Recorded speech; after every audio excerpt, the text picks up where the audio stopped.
So many pieces all back together now. What's your vision?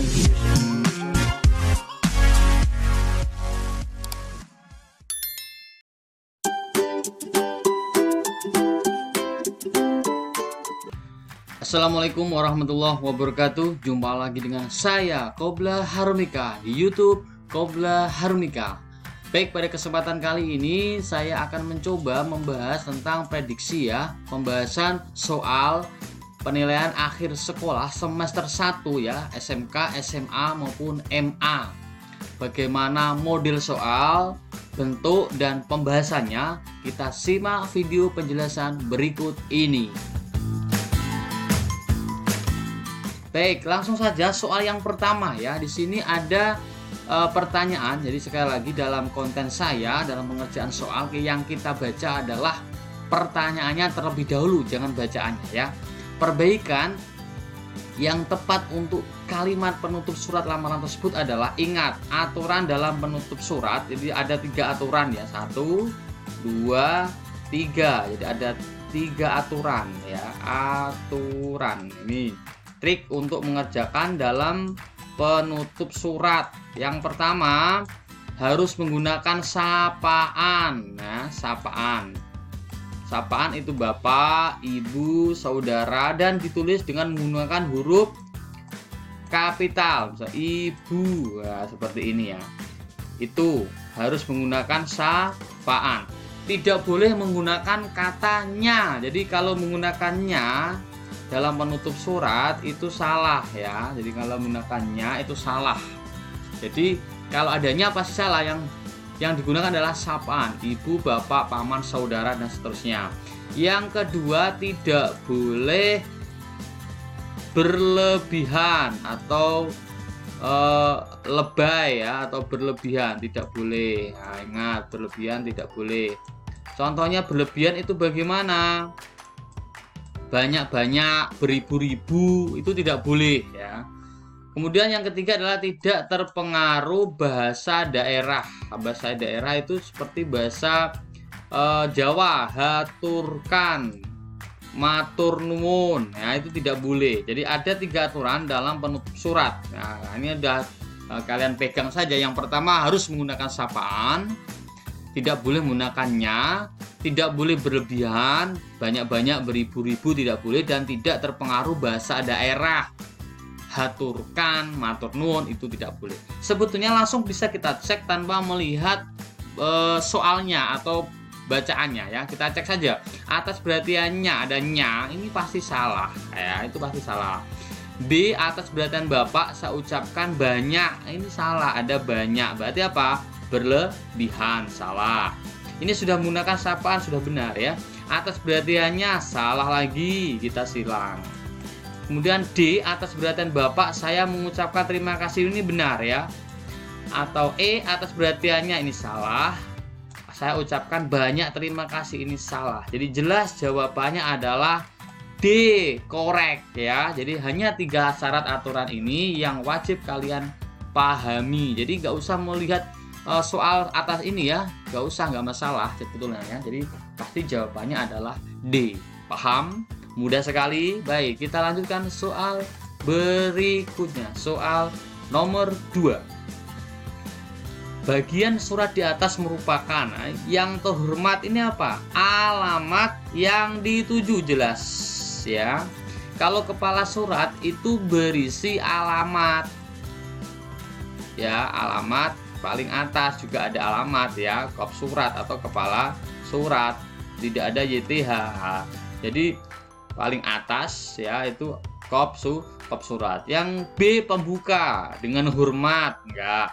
Penutup atas perhatian tadi ya, nama pengirim nama saja. Jadi kalau ada YTH, Insinyur Ferdi Zakaria, Jalan Maharoni 9 RT 17 RW 04 nomor 22 Perumgiri Asri 2 Indramayu, ini adalah alamat yang dituju, jelas ya, nggak usah penjelasan yang terlalu detail ya, sudah paham. Baik, kita lanjutkan soal nomor 3. Nah, perbaikan kalimat penutup surat lamaran pekerjaan yang tepat adalah, ingat penutup surat lamaran. Ini berlaku untuk penutup surat semuanya ya, tidak boleh berlebihan, harus menggunakan sapaan, tidak boleh nya, tidak terpengaruh bahasa daerah. Nah, kita cek saja ya. Demikianlah surat lamaran saya atas perhatian Bapak, ada sapaan, benar ya, tidak berlebihan. Kemungkinan jawabannya A. Kita cek yang B. Demikianlah surat ini atas bantuan Bapak saya mengucapkan terima kasih banyak. Ini ada banyak, berlebihan, salah. Demikian surat lamaran saya atas perhatiannya, nya, dah salah, jelas lah ya. Kemudian yang D, demikianlah atas perhatian Bapak saya ucapkan banyak, jelas, salah. Saya berharap Bapak menerima saya atas perhatiannya, lagi, salah. Jadi korek pasti jawabannya adalah A. Kita cek bacaannya. Demikian surat lamaran ini saya sampaikan kepada Bapak sebelum dan sesudahnya diucapkan terima kasih. Ini yang benar adalah A ya. Bisa dipahami ya, korek. Mudah sekali kan? Baik, kita lanjutkan soal berikutnya. Soal nomor 4 ya. Bagian isi surat balasan lamaran pekerjaan yang berisi penolakan secara jelas dan benar adalah, ingat, penolakan itu juga ada aturan. Satu, harus sopan ya. Itu ada aturan, harus sopan. Ini triknya ya. Yang kedua, apa? Tidak boleh menggunakan kata tidak. Nah, ini dijauhi saja ya, tidak. Nah, kemudian yang ketiga ada yang membesarkan hati ya, diharapan yang membesarkan hati ya, diharapan yang membesarkan hati. Jadi ada harapan. Nah, kemudian kalau bisa menggunakan kata-kata apa? Dibaikan dulu atau terima kasih. Nah, jadi ada kata-kata tentang terima kasih ya. Anda telah mengirim lamaran ke saya. Nah, seperti itu. Tetapi kalau tidak menggunakan terima kasih malah menjadi tidak baik. Kita cek saja ya nomor 4 ini. Menyesal sekali lamaran Anda belum, ini ada menyesal, ini kurang sopan ya. Kemudian dengan penuh rasa penyesalan saya tidak. Nah, ini tidak. Ini yang membuat ini salah ya. Yang C, dengan penuh penyesalan lamaran Anda tidak bisa diterima atau kami terima. Tidak lagi ya. Surat lamaran Anda telah kami terima, namun dengan sangat menyesal kami belum. Nah, ini kemungkinan jawabannya adalah D. Kantor kami belum membutuhkan pelamar baru sehingga Anda belum bisa dipertimbangkan. Kantor kami belum membutuhkan. Nah, ini juga salah. Jadi korek jawabannya adalah D. Baik, soal nomor 5. Kalimat yang menyatakan bahwa pelamar mengajukan lamaran kerja berdasarkan inisiatif sendiri. Ingat, inisiatif sendiri itu berarti tidak ada informasi, tidak ada pengumuman, tidak ada iklan ya, tidak ada permintaan dari perusahaan. Maka kata kunci pembuka surat jelas menggunakan saya yang bertanda tangan di bawah ini. Korek, pasti jawabannya A. Ya, kalau yang B, saya mengajukan lamaran ini sesuai dengan informasi yang tertulis di papan pengumuman, berarti berdasarkan pengumuman. Kalau yang C, informasi dari perusahaan Bapak, berarti berdasarkan informasi. Kalau yang D, sesuai dengan pengumuman, berarti sesuai dengan pengumuman. Yang E, karena pendidikan saya sesuai dengan persyaratan perusahaan Bapak, saya mengajukan. Nah, ini tidak berdasarkan apapun, tetapi inisiatif mungkin, tetapi ini salah ya. Kalau berdasarkan inisiatif sendiri, maka paragraf pembukanya harus menggunakan saya yang bertanda tangan di bawah ini. Kalau menggunakan iklan atau berdasarkan iklan, itu pasti kata kalimat pembukanya harus mencantumkan nama iklan. Kemudian tanggal iklan itu dimuat ya atau diterbitkan. Nah, jadi itu kalau iklan, kata kuncinya seperti itu. Jadi jawabannya adalah A. Gitu ya. Jadi kalau berdasarkan inisiatif sendiri, maka paragraf pembukanya adalah saya yang bertanda tangan di bawah ini. Baik, soal berikutnya adalah soal nomor 6. Perbaikan penulisan alamat surat itu adalah, ya ini perbaikan alamat surat ini jelas. kata kunci dalam perbaikan penulisan alamat surat, hilangan kata kepada ini salah, harusnya YTH langsung. Jadi ingat kalau ada kata kepada ini mesti salah. A salah, B salah, D ya, D salah. Nah, ini ada kata kepada, ini kepada. Fokus kita antara C dan E. Nah, gitu aja ya. YTH sama, tapi YTH-nya ini ada tanda titik 2, ini pasti salah. Jadi korek jawaban nomor 6 adalah C ya. Yang terhormat Ketua Panitia LKS tingkat nasional tahun 2018 Jalan Bunda 10 Jakarta. Untuk penulisan alamat surat, huruf pertama harus kapital ya. Tidak boleh kecil ya, kecuali ke singkatan atau akronim seperti YTH ini harus gini, Y T kecil, H kecil, kemudian titik, itu aturannya. Nah ini kapital. Nah, ini karena ini akronim ya. Kemudian ini kapital ya. Jalan tidak boleh disingkat JLN atau JL titik, ini salah ya. Jadi kalau JL itu disingkat JL titik juga salah. Yang betul adalah ditulis lengkap seperti ini ya. Itu penjelasannya ya. Jadi korek jawabannya adalah C ya. Baik, kita lanjutkan soal berikutnya, soal nomor 7 ya. Teks di atas merupakan struktur teks bagian. Ada orientasi, ada komplikasi, ada urutan peristiwa sejarah, ada reorientasi, dan ada sumber. Kita cek. Di sini ya, Hari Buruh yang dikenal juga dengan sebutan May Day diperingati setiap 1 Mei. Di beberapa negara, Hari Buruh dijadikan hari libur tahunan yang berawal dari usaha gerakan serikat buruh untuk merayakan. Ini kan cerita ya, cerita-cerita ya. Ya, pada 1886 terjadi demonstrasi kaum buruh Amerika Serikat yang menuntut pemberlakuan 8 jam kerja. Federation of Organized Trades of Labor Union akhirnya menetapkan 1 Mei sebagai hari buruh yang diperingati oleh kaum buruh seluruh dunia. Penetapan ini dilakukan untuk memperingati momen tuntutan 8 jam kerja sehari dan juga memberikan semangat baru perjuangan kelas pekerja yang mencapai titik masif di era tersebut. Nah, ini apa? Bagian apa dalam teks cerita ini adalah urutan apa? Peristiwa sejarah. Ya, kalau komplikasi berarti masalahnya diulang-ulang terus ya, ada masalah. Nah, jadi lebih tepatnya adalah urutan peristiwa sejarah ya. Kalau sumber nanti ada sumber-sumber saja.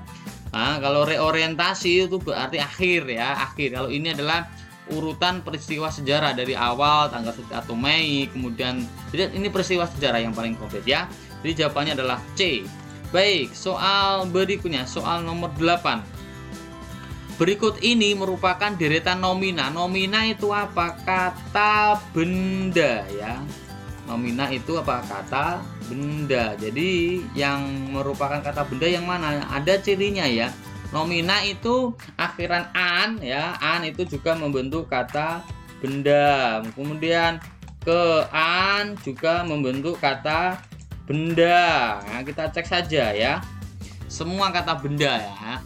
Perburuhan. Ya. Pengakuan, pekerjaan, perjuangan. Ini kata benda. Perburuhan berakhirnya pekerjaan, perjuangan. Berakhirnya ini kata bukan kata benda. Perburuan, pengakuan, bersembunyi. Ini bukan kata benda, kata kerja ya. Perburuan bermain, ini kata kerja. Perburuan, pengakuan, pekerjaan ditetapkannya. Ini juga bukan kata benda. Yang merupakan kata benda jelas jawabannya adalah A, yaitu perburuan, hal, pengakuan hal, pekerjaan, hal bekerja, perjuangan. Nah, jadi semuanya menunjukkan kata benda ya. Jadi korek jawabannya adalah A. Ya, gitu ya. Baik, kita lanjutkan soal nomor 9. Kutipan tersebut termasuk bagian struktur. Nah, ini dalam cerita ini apa? Kalau orientasi, penguatan peristiwa, abstraksi menuju konflik, resolusi, ini penyelesaian. Kita cek ya. Nomor 9 kita cek. Kala itu tahun. Nah, ini ada jelas kala itu kok. Kala itu ya pasti jawabannya adalah orientasi. Kala itu tahun 1309 segenap rakyat berkumpul di alun-alun kerajaan Majapahit. Semua berdoa, apapun warna agamanya, apakah Siwa, Bunda maupun Hindu. semua arah perhatian ditujukan dalam satu pandang ke Purwakarta yang tidak terjaga terlampau ketat. Kala itu ya orientasi. Bedanya dengan pengungkapan peristiwa, di sini ada kejadian.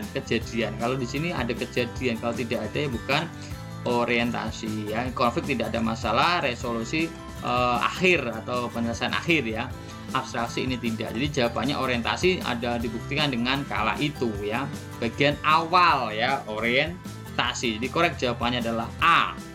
Baik, soal berikutnya, soal nomor 10 ya. Bukti kutipan tersebut bagian dari rangkaian peristiwa adalah rangkaian peristiwa ya. Jadi jelas apakah mendeskripsikan suasana kota Bandung. Nah, peristiwa ya, memaparkan peristiwa Bandung Lautan Api, apakah berisi pemaparan alur, tokoh, dan latar yang akan disampaikan dalam peristiwa Bandung Lautan Api, apakah menggambarkan peristiwa sebelum terjadinya peristiwa Bandung Lautan Api, atau berisi penjelasan berupa tanda-tanda akan munculnya peristiwa Bandung Lautan Api. Nah, kita baca dulu ya.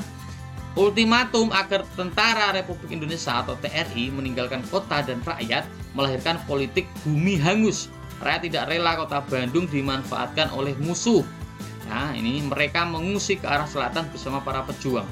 Kolonel Abdul Haris Nasution selaku Komandan Divisi 3 mengumumkan hasil musyawarah tersebut dan memerintahkan rakyat untuk meninggalkan kota Bandung. Ya, meninggalkan ya. Bandung sengaja dibakar oleh TRI dan rakyat dengan maksud agar sekutu tidak dapat menggunakannya lagi. Inggris mulai menyerang sehingga pertempuran sengit terjadi. Api masih membubung membakar kota. Bandung pun berubah menjadi lautan api.